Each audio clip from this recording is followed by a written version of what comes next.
Oh, you might like me to come with you. Really, you don't have to. I'd like to. Come on. Besides, I need the exercise. You get plenty of exercise on your run tonight. Nah, I thought I'd give that a miss. You're never going to stay fit if you don't keep up your training. I don't need to be Mr. Super Fit. I've proved I can do it. You're wasting all that work. No, I'll go out once or twice a week and that'll be fine. Otherwise, it'll take over my life. You can get addicted to exercise, you know. Before long, it'll be secret runs at midnight to satisfy the craving. So I thought I'd step it down a couple of times a week before I get silly. There's something up? No, nothing. Yes, there is. It's Mrs. C. Well, not her exactly. Her son, Nick. Him and a mate from prison have escaped. They're on the run. This is not cops and robbers, Claire. This is the real thing. Mrs. C and Nick don't get on very well, do they? She must be really scared. Extremely. I think Cotton's a nasty piece of work. If it hadn't been for him, Doc would never have left Wolfen and her friends in the first place. Do you think he'll come back? Well, probably not. He knows this is the first place the police would come looking for him. Perhaps Mrs. C could come and stay with us. I mean, better than staying on her own, wouldn't it? Yeah, I did offer, but you know Mrs. C, stubbornly independent. I'm proud. You're a clever girl, Claire. But look, if anyone asks you about Mrs. C, anyone at all, don't tell them anything. Let me know straight away, okay? Of course.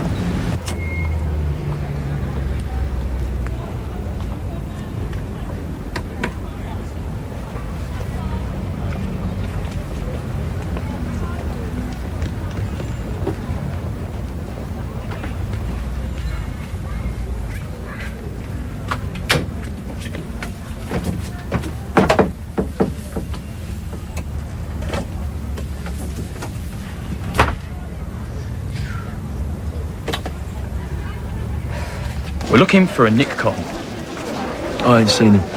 But you do know him. Oh, yeah, I know him, but I ain't seen him in years. What about this man? I don't know, who is he? Damien Spinks, fellow inmate of Cotton's. Well, at least they were inmates until they escaped. I think he might have been around last week. So what was this bloke in for? Supply of Class A drugs to minors. Sounds like a mate of Nick Cotton's. Bit of a mistake letting him get out then, wasn't it? Well, if you do see him, don't approach him. 5 years inside has done nothing for his tenants. Yeah, well, Nick Cotton would be an idiot to show his face around here. Mark. Hey, back to walking, not running, I see. Yeah. Have you seen Nigel about this morning? No, mate. Look, do us a favour, if you do see him, tell him I need to speak to him urgent. Yeah, all right. Cheers.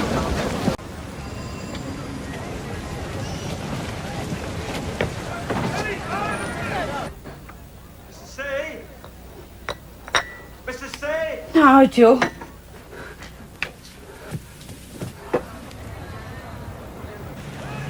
Is that the South Wolfen Animal Shelter? Yeah, I've phoned you before. It's about Wellard. An Alsatian cross? Look, I really should get that.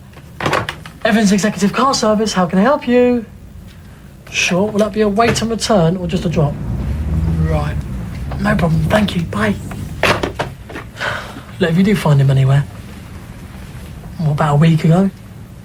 I know it's a long time ago, that's why I'm phoning you. Excuse me, mate. I've come off now. You got a minute? Look, mate, we don't do cabs. It's account customers only, I'm afraid. I don't want a car. I'm looking for an old friend named Doc Cotton. Do you know her? Excuse me, I really must answer that. Evans Executive Cars. You haven't seen her around then? Not lately, no. Sorry, 10 minutes. When do you see her last? I don't know. Sorry, can you repeat that, please? I need to know where she is. Do you understand? I don't know, all right?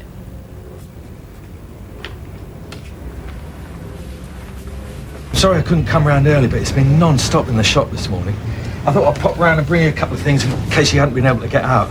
Hadn't seen you over the weekend. No, well, I have had a touch of something, so that's why I haven't been out the last couple of days. Yes, the pollen count. It's very high. I can feel the tubes in my chest tightening as soon as I look out the door. All right. Can I get you anything for it? Oh, no, nothing will shift it once it's started. I mean, there's no point showing my face if I don't feel up to it. No, I suppose not. Well, do you need anything else? Well, I wouldn't want to impose. It's not a problem, honest. A packet of them plain digestives wouldn't come amiss, and they've got to be plain, because you know I can't take nothing rich. It's as good as done. And some tea bags. If you get the round ones, they've got more flavour. And some butter, and 40 fags. I'll try. Good morning, Mrs. Cotton. Sorry to trouble you again, but we need to ask you a few more questions. I suppose you have to. Is this really necessary? Mrs. C's not feeling too well. I promise I won't take up too much of her time. Do you want me to wait with you? No, you go on. You've got work to do. Right, we're back later.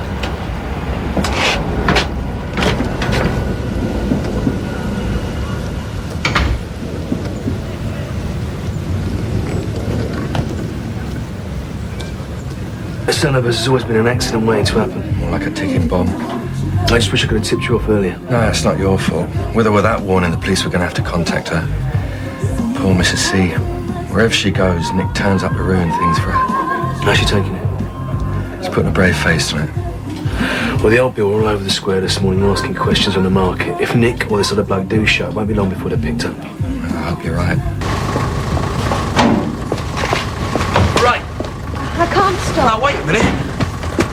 How's Joe? Well, he seems a lot better and happier. Good. Look, I better get on. I've been out all afternoon and Joe'll be waiting for his tea. Well, you found some work already? No, I've just been for an appointment at the job centre. Well, if they need anything to say that you work to the Vic, just let me know, yeah? I'll do that.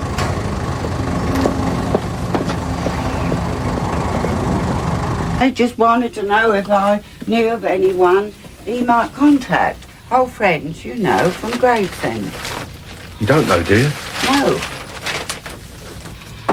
They still think that Nick might come here. I don't know what to think about it. I really don't. I'll make you a cuppa. All I know is there ain't nothing for him here. You best be off. I've kept you long enough. Claire'll be wanting a supper. Only if you're sure you're going to be okay. It's only going to be a matter of a couple of hours before the police pick him up, Mrs. C. But why don't you come back and stay with me and Claire tonight? We'll pick up fish and chips. What do you say? I've told you, I'm best off in the comfort of my own home. Nobody's scaring me off, especially not my own son. All right. But if you need me for anything at all, you contact me straight away. Promise me? I'm fine. Nothing a good night's sleep won't put right. Honest. You sound like an old mother hen. You're a force to be reckoned with. You know that, Mrs. C.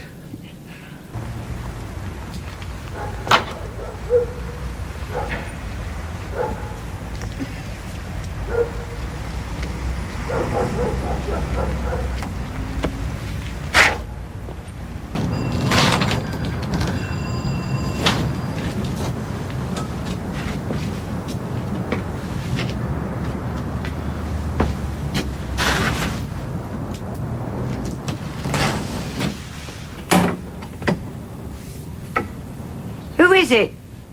Is that Mrs. Cotton? Open up, it's the police. Oh, what's the matter? Have you forgotten something? That is Mrs. Cotton. Yeah, what do you want? Open the door, Mrs. Cotton. I need to speak to you. You're not the police. Who are you? I'm sorry, you're right. I'm a friend of Nick's. I've been out on the street for days. Please, just let me in for a minute so I can explain. I've got some messages for you.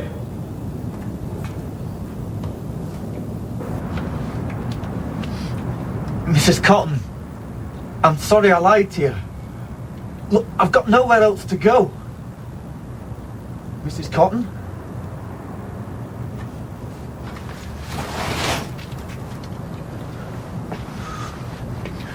Stupid old bag.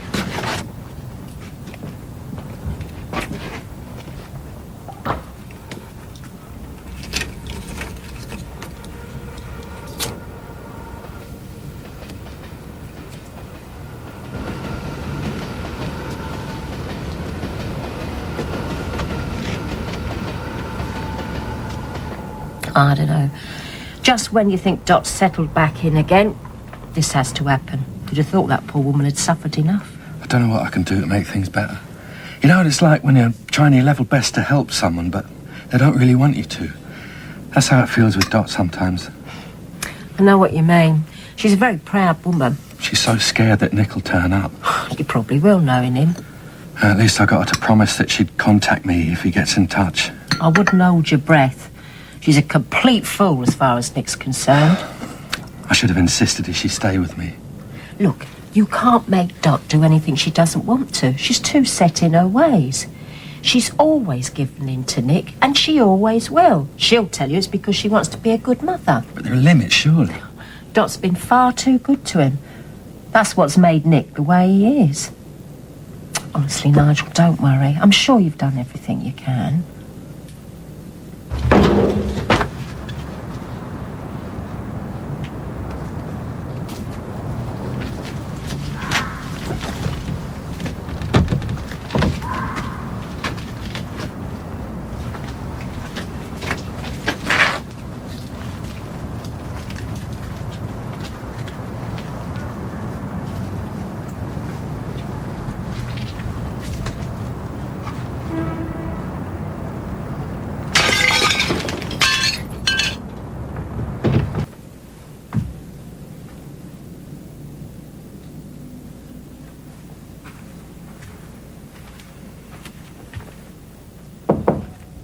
Mrs. Cotton, I'm sick of all this running. Please, How'd you get in? one of your neighbours downstairs. I wouldn't have, but I'm so cold. Why come to me? I don't know. I had nowhere else to turn. And Nick had told me so much about you.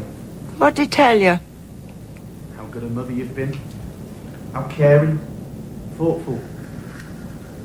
I was in so much trouble. Someone got hurt inside, and they were trying to pin it on me. I had no choice. I had to get away. Mrs. Cotton, I want to give myself in, but I'm so afraid.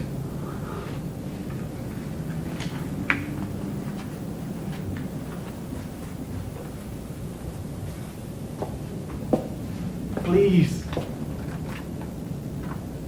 Help me do the right thing.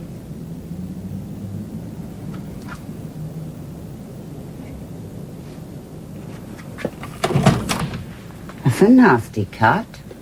How'd you do that? Why are you doing that? I thought you said you wanted to turn yourself in. Here, what are you doing that for? That's my cupboard. Look, if you want a bite to eat, I could cook you something. You said you was hungry. Or we could go out. We could go to the cafe. It's a very nice cafe. You ought to wash that. Make sure it don't go septic. I always have that there so as I can get my feet next to the fire because of my circulation.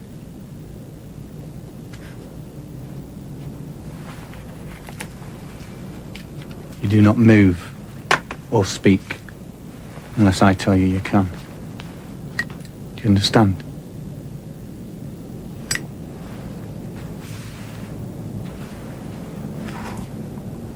You understand what I said?